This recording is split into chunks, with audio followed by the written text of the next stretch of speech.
Australia's past 5 ministers were present in the gallery. John Howard, the Prime Minister, who couldn't say sorry but deeply regretted what had happened to the stolen generations, he wasn't there. Well, reporter Brad Hodson was out in Federation Mall in front of the Parliament House, and we cross to him now. What was the reaction like for the many people watching on the big screens, Brad?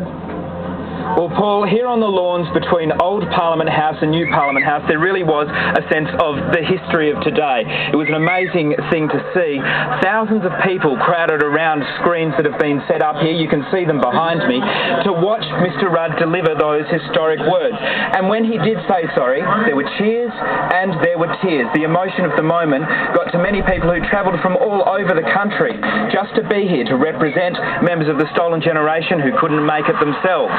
Now, while there was cheering outside, also inside in the Great Hall of Parliament House, people were crowded around and they went wild over Mr Rudd's apology to the stolen generations.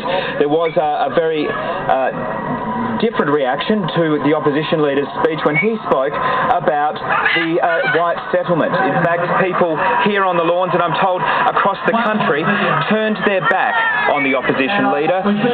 There was slow claps that started around the country, showing their displeasure at him acknowledging that part of our nation's history.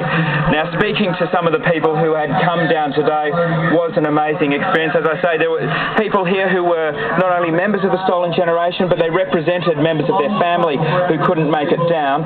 These are some of the things that they had to say this morning. It's recognition of what happened to Aboriginal people, and that's what has always been, needed, that it's recognised that truth is being told today. It was very touching. It's a long time coming. The healing process has to take place somewhere. I loved it. I expect it. There's a possibility that things could have got better with it. But how can you deal with that when you've got the sly dog like that on the other side? Really, the sense from here at Parliament House today is that something very for the future of our nation. On the lawns here, Federation Mall in Parliament House, they're going to continue sing and singing.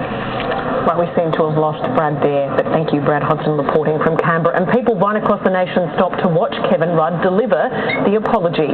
The wet weather failed to deter the crowds in Sydney who came together to witness the historic and emotional event. Tears and applause meeting the PM's speech. Just kind of sends chills down my spine to be able to stand here with fellow Australians in public and feel everybody together and hear those words. I'm very